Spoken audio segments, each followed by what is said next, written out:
I never thought a simple bank notification would make me question 15 years of marriage. My name is Daniel Carter, and for most of my adult life, I believed I understood the person I built my future with. Emily and I had created a life together in Arizona that looked like the kind of life many people work toward. We owned a comfortable home, shared responsibilities, and built savings for the future we always talked about. We were not a perfect couple, but I believed we were a team. I owned a small home renovation company, which meant my days were usually filled with projects, employees, and constant decisions. Emily worked in office management, and she was always the person who reminded me to think ahead. She was organized, careful, and someone who valued preparation. I respected that about her because I believed we were both working toward the same goal, building a stable life together. Looking back now, I realize the warning signs were not dramatic moments. They were small changes that I explained away because I trusted her. Emily started asking more questions about our joint account. She became more interested in our savings and future plans than before. Sometimes she would bring up conversations about independence, unexpected situations, and making sure we were both prepared for anything. At the time, I thought she was simply being responsible. After 15 years together, you do not immediately assume the worst about the person who has shared your home, your memories, and your dreams. You believe there is an explanation. You believe there is a conversation waiting to happen. That belief was why the moment I saw the notification felt so confusing. One afternoon, while I was reviewing business expenses at my office, my phone showed a message from our bank. At first, I ignored it because I assumed it was another routine update. But something about the timing made me open it. When I looked closer, I noticed activity connected to our joint account that I did not recognize. There were attempts to move money that had not been discussed with me. I stared at the screen, trying to understand what I was seeing. My first reaction was not anger. It was disbelief. I kept telling myself there had to be a reasonable explanation. Maybe Emily had forgotten to mention something. Maybe there was a misunderstanding. Maybe I was missing an important detail. Because the alternative was difficult to accept. The person connected to those decisions was my wife. The same person I trusted with my future had been making financial plans that involved both of us without including me in the conversation. In that moment, I realized the issue was bigger than a bank account. Money was only the thing that revealed a deeper problem. The real question was why my wife felt she needed to make such important decisions without me. I did not call her immediately. I did not want to react based only on emotion. After 15 years together, I knew one conversation could change everything. I needed to understand what was happening before I made assumptions. I needed facts. I needed to know whether this was a mistake or whether Emily had been preparing for a future I was never told about. After seeing the unusual activity connected to our joint account, I spent the next few days trying to understand what had really changed between Emily and me. The hardest part was not the financial information itself. The hardest part was realizing that my wife had been thinking about something important without sharing it with me. I kept going back to the same questions. When did we stop talking openly? How long had Emily been feeling this way? And why did she believe she needed to make plans without involving me? I did not want to create a version of the story where Emily was simply the person who caused a problem. 15 years of marriage meant too much for me to look at everything that way. We had built a home together. We had supported each other through stressful seasons, celebrated achievements, and created memories that were part of who we were. I knew there had to be more behind her actions. So instead of immediately confronting her, I started looking back at the months before I received that bank notification. When I thought carefully about it, I noticed changes that I had ignored. Emily had become more curious about our financial details. She asked questions about our savings, future plans, and what would happen if unexpected situations appeared. Before, I saw those questions as normal because Emily had always been someone who liked preparation. She was the person who kept records, organized schedules, and made sure we were ready for important moments. But now, those same conversations felt different. I started wondering if she had been preparing for something she had not told me about. I reviewed our financial information carefully, not because I wanted to find evidence against her, but because I needed to understand the situation clearly. I wanted to separate facts from emotions. I wanted to know exactly what had happened before deciding what it meant. As I looked through everything, I realized this was not something Emily had decided in one afternoon. There were signs that she had been thinking about her choices for some time. That discovery was difficult because it meant this was not just a misunderstanding. It was a decision that had developed quietly while I believed we were still planning our future together. At the same time, I found myself trying to understand why. Emily was not someone who made careless decisions. She was thoughtful and practical. If she felt the need to take these steps, there had to be a reason behind them. That did not mean I agreed with keeping me out of the conversation, but I knew there was a difference between understanding someone and excusing everything they did. Both things could exist at the same time. I could feel hurt and still want to know her reasons. I could question her choices and still remember the person I had loved for 15 years. That realization helped me stay calm. I decided that when I finally talked to Emily, I would not start with accusations. I would start with questions. I needed to know what she had been feeling, what she had been afraid of, and why she believed she had to handle such a major decision alone. But before that conversation happened, I needed to prepare myself for the possibility that the truth would change the way I saw our marriage forever. The more I looked into what had happened, the more I realized that the situation was not as simple as I first believed. At the beginning, I thought I was dealing with a financial decision that my wife had made without me. But as I continued searching for answers, I started seeing a much bigger picture. The issue was not only about money. It was about trust, communication, and the things we had both stopped saying to each other. I spent several evenings reviewing our financial records and thinking about the conversations Emily and I had over the past year. I noticed that she had slowly started talking differently about our future. She would mention having more independence, making sure she had options, and preparing for unexpected changes. Before everything happened, I heard those words and thought they were just normal concerns about adulthood and responsibility. Now, they felt like pieces of a story I had not understood. I began to wonder if Emily had been emotionally preparing herself for a possibility that I was completely unaware of. That thought was difficult to accept. After 15 years together, you naturally believe you know your spouse. You believe you understand their worries, their dreams, and the things that matter most to them. Realizing there was a part of Emily's thoughts that I had never seen made me question how connected we really were. But I also knew I needed to be fair. I could not assume I knew everything she was feeling. I could not decide her intentions without hearing her side. So I focused on understanding rather than judging. I looked at the situation from both perspectives. From my side, I felt hurt because important decisions about our shared finances had been made without my involvement. From Emily's side, there might have been fears or concerns that she did not know how to express. The truth was probably somewhere in between. That realization helped me stay calm. I did not want our first serious conversation to become a fight where both of us only defended ourselves. I wanted it to be a conversation where we could finally be honest. Before speaking with Emily, I made sure I understood what I knew and what I did not know. I organized the information I had found and considered the questions I needed to ask. I wanted to know when she started thinking this way. I wanted to know what made her feel uncertain. Most importantly, I wanted to know why she believed handling everything privately was the right choice. During this time, I also reflected on my own actions. It would have been easy to place all the responsibility on Emily, but I knew relationships were more complicated than that. Had I been too focused on work? Had I assumed that providing stability meant everything was fine? Had I missed signs that Emily needed more emotional support?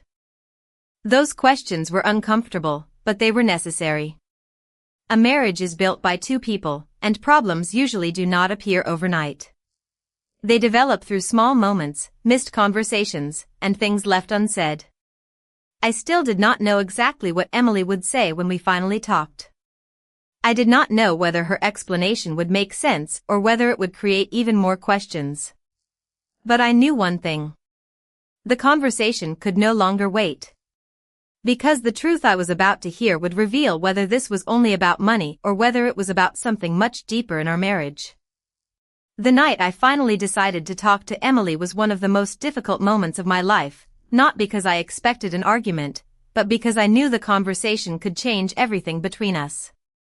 For days, I had carried the weight of what I discovered. I had looked at the information, considered every possibility, and tried to understand the situation without letting my emotions control my decisions. But there was one thing I could not avoid anymore. I needed to hear the truth from Emily herself.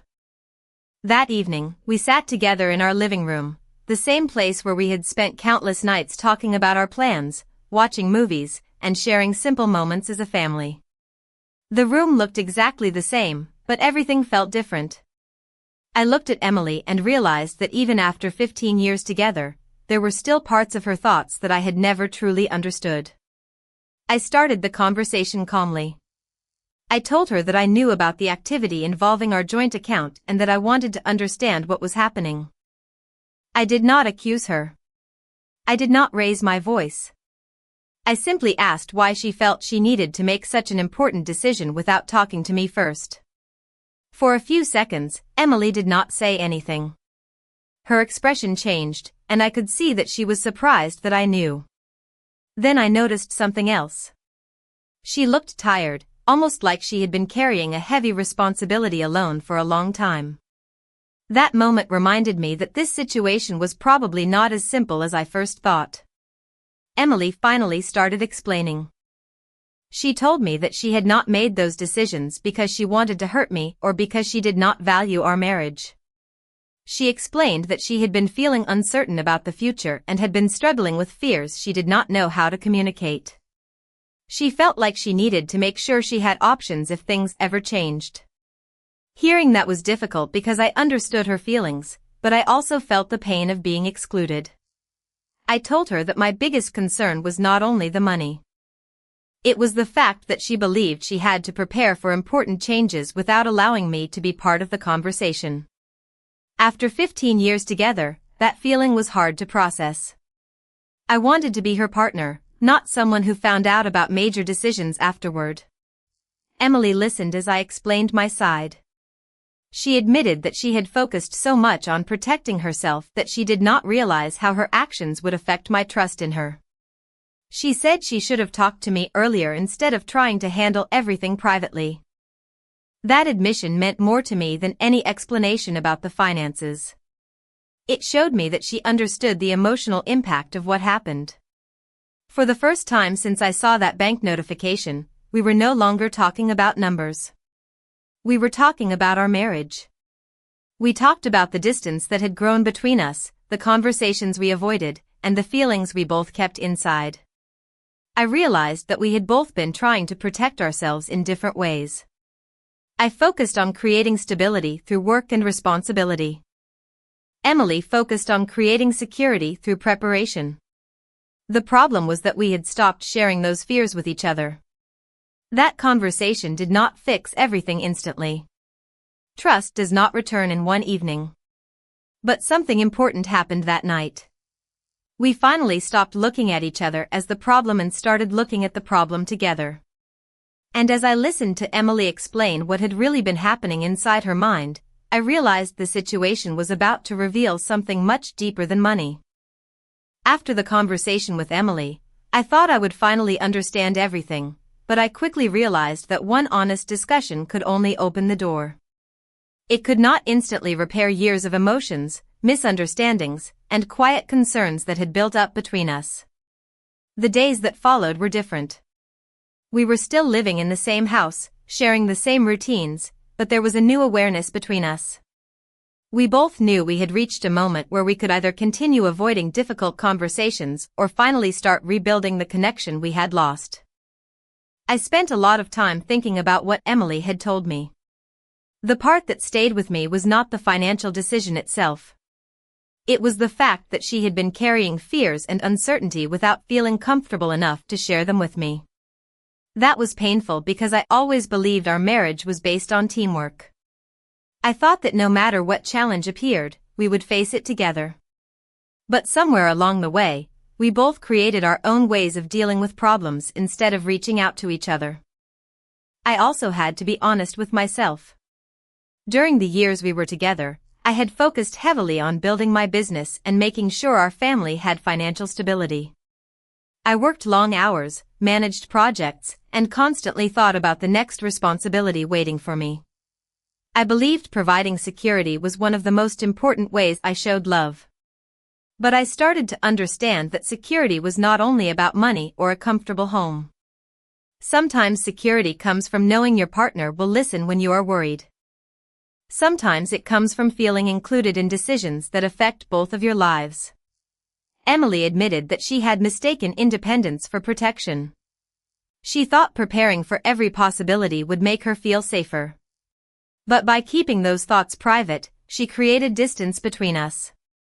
She told me that she had been afraid of future uncertainty and did not want to feel helpless if something unexpected happened.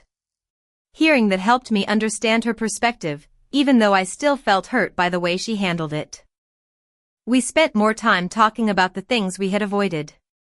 We discussed moments when either of us felt unheard, situations where we assumed instead of asking questions, and times when we both chose silence because honest conversations felt uncomfortable. It was surprising how many small misunderstandings had slowly created a bigger emotional gap between us. The account issue was only the moment that exposed the problem. It was not where the problem began. One evening, while we were sitting at the kitchen table, Emily looked at me and said something that I had been waiting to hear. She said she should have trusted me enough to have the conversation before making decisions. That simple acknowledgement meant a lot because it showed that she understood why I felt hurt. At the same time, I told her that I also needed to do better. I needed to pay more attention to the emotional side of our relationship instead of assuming that everything was fine because our responsibilities were being handled. For the first time in a long time, we were not trying to prove who was right. We were trying to understand how we both arrived at that difficult moment. The situation that began with confusion was slowly becoming a lesson about communication, trust, and the importance of facing problems together. But I knew the hardest part was still ahead because rebuilding trust would require more than one conversation. It would require both of us to change the way we approached our future together. The weeks after our conversation with Emily were some of the most important weeks of our marriage because they forced us to look beyond the original problem and understand what had been missing between us. For a long time, both of us believed we were doing the right things. I believed working hard, paying bills, and building a stable future showed Emily that I cared. Emily believed being prepared for uncertainty showed that she was protecting herself and our future. The truth was that we were both trying to create security, but we were speaking completely different languages. We started making small changes in our daily lives. Instead of assuming we knew what the other person was thinking, we started asking questions. Instead of avoiding uncomfortable topics, we gave each other space to be honest. It was not always easy. After 15 years together, changing old habits required patience from both of us. There were moments when conversations became emotional because rebuilding trust meant facing things we had ignored for a long time. But those moments were also necessary.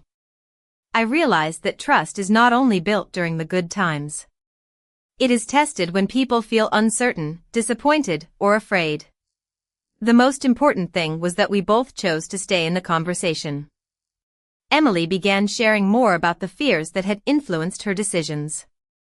She explained that she had been feeling overwhelmed by the idea of unexpected changes in life. She worried about situations she could not control and believed having a personal backup plan would give her peace of mind. Hearing that helped me see her actions from a different perspective. I still believed she should have talked to me first, but I understood that her choices came from fear rather than a desire to damage our relationship. I also shared my own feelings with her. I told her that finding out about those decisions made me feel like I was no longer her partner in the way I thought I was. I did not need perfection from Emily. I needed honesty. I needed to know that when something affected both of us, we would face it together. That became the foundation of our conversations moving forward.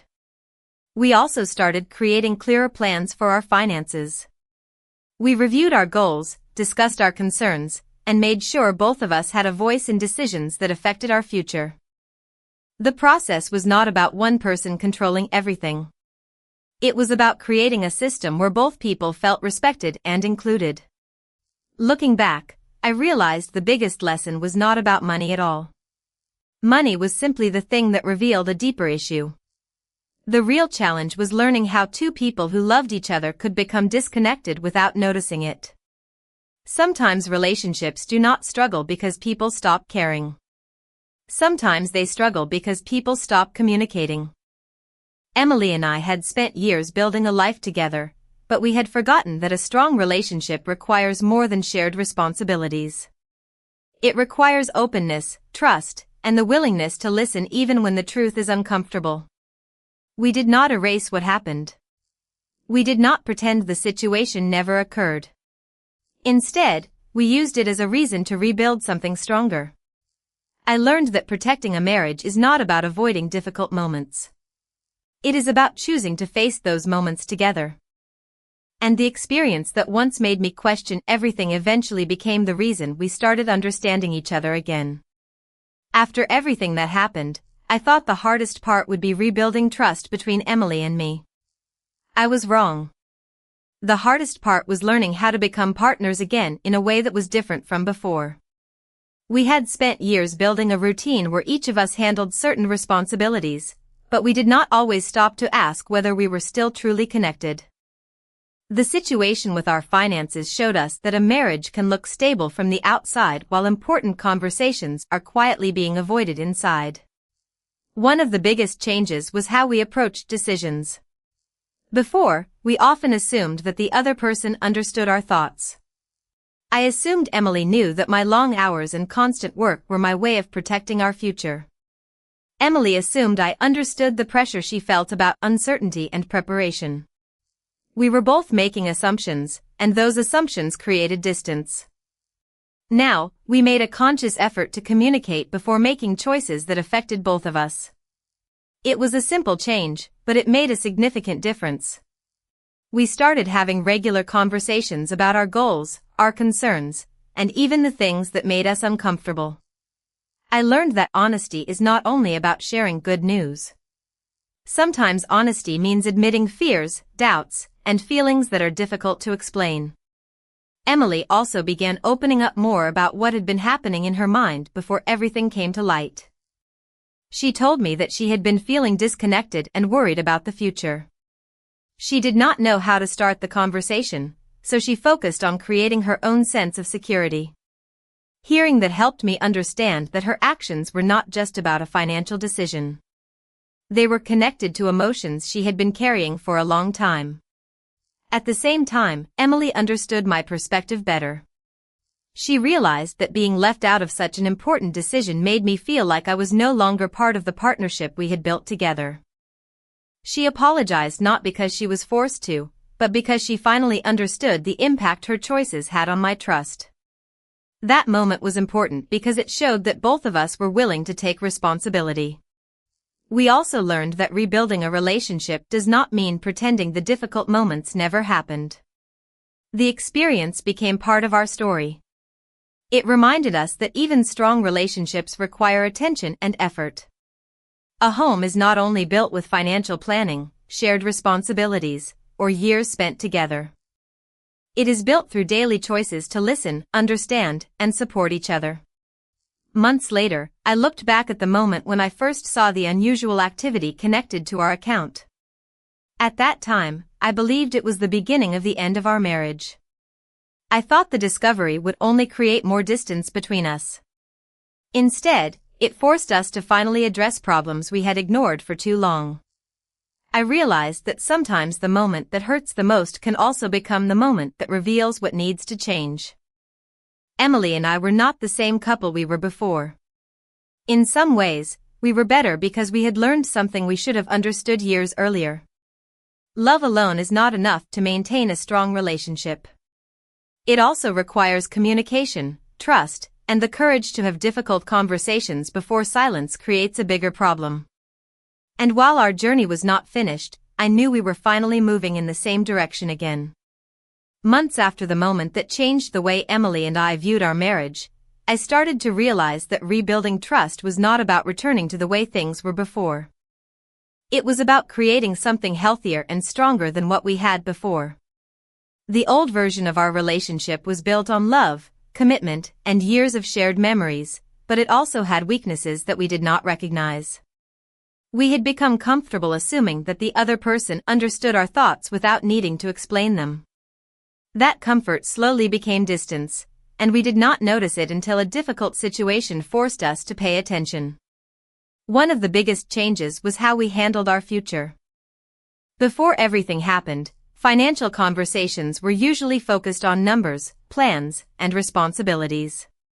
Now, those conversations became opportunities to understand each other better. We talked about what made us feel secure, what worried us, and what we wanted the next chapter of our lives to look like. I learned that planning for the future was not only about saving money or reaching goals. It was also about making sure both people felt valued and included along the way. Emily and I also started spending more intentional time together. For years, our schedules had been filled with work, errands, and daily responsibilities. We were living life together, but sometimes we were not truly connecting. We began having simple conversations again, the kind we used to have when we were first building our relationship. We talked about memories, dreams, and even small things that happened during our days. Those moments reminded me that a strong marriage is created through everyday choices, not only during major life events. I also noticed a change in myself. I became more willing to listen without immediately trying to solve a problem. As someone who had always focused on finding solutions, I often believed helping meant fixing things quickly. But Emily helped me understand that sometimes people need to feel heard before they need answers. That lesson changed the way I approached our conversations. Emily also worked on being more open. She admitted that keeping concerns to herself had created more problems than it solved. She learned that asking for support did not make her less independent. It meant trusting the person she had chosen to share her life with. Looking back, I understood that the situation we faced was not simply a challenge between a husband and wife. It was a reminder that even strong relationships can become disconnected when people stop sharing what they truly feel. The most important changes were not the financial adjustments we made. The most important changes were the emotional ones. We learned to speak honestly before frustration turned into silence. We learned to ask questions before making assumptions. We learned that trust is not something you build once and keep forever without effort. It is something you continue building through every conversation and every decision. There was still a lot ahead of us, and we knew rebuilding a relationship was an ongoing process. But for the first time in a long time, Emily and I were no longer simply managing a life together. We were actively choosing to be partners again. And that choice became the foundation for whatever came next. When I think back to the moment everything changed, I no longer see it as the day my marriage almost fell apart. I see it as the day Emily and I finally stopped ignoring the things that needed our attention. At the time, seeing that unexpected activity connected to our shared finances felt like the biggest challenge we had ever faced. I thought I was discovering a problem with money, but I eventually understood that I was discovering a problem with communication. The account was only the place where the issue became visible. The real problem had been growing quietly through missed conversations, unspoken worries, and assumptions we both made about each other. Emily and I are still the same two people who built a life together in Arizona. We still have responsibilities, challenges, and moments where we do not always see things the same way. But the difference now is that we do not avoid those moments. We talk about them. We ask questions. We make sure that both of us feel heard before decisions are made. That change did not happen overnight. Trust is not rebuilt through one apology or one conversation. It happens through consistent actions over time. It happens when someone says they will communicate better and then actually follows through. It happens when both people choose honesty even when honesty feels uncomfortable. One of the biggest lessons I learned was that a strong relationship is not defined by never having problems. Every couple faces difficult moments. Every person has fears, doubts, and concerns they sometimes struggle to express. The difference comes from how people respond when those moments arrive. Before everything happened, I believed providing stability meant I was doing my part. I worked hard, planned ahead, and focused on creating a secure future. But I learned that emotional connection is just as important as practical support. A person can feel loved through actions, but they also need to feel included, understood, and valued. Emily taught me that lesson. She showed me that even responsible people can make mistakes when they are dealing with fears alone. I also learned that understanding someone does not mean ignoring the impact of their choices. Both things can be true. Emily could have handled the situation differently, and I could still understand why she felt the way she did. That balance helped us move forward instead of staying trapped in blame. Today, when I look at our marriage, I do not see a perfect story. I see a real one. A story about two people who faced a difficult chapter and decided to learn from it. We had to rebuild trust, improve communication, and become more intentional about the life we were creating together. The experience changed the way I view relationships. I used to think protecting a future meant preparing for every possible problem alone. Now I understand that the strongest protection comes from facing challenges together. A marriage is not built only through the good days. It is built through the difficult conversations, the moments of honesty, and the choice to keep showing up for each other. Emily and I did not just repair a financial disagreement. We found a better way to understand one another. And that is something worth more than anything we could have saved in an account.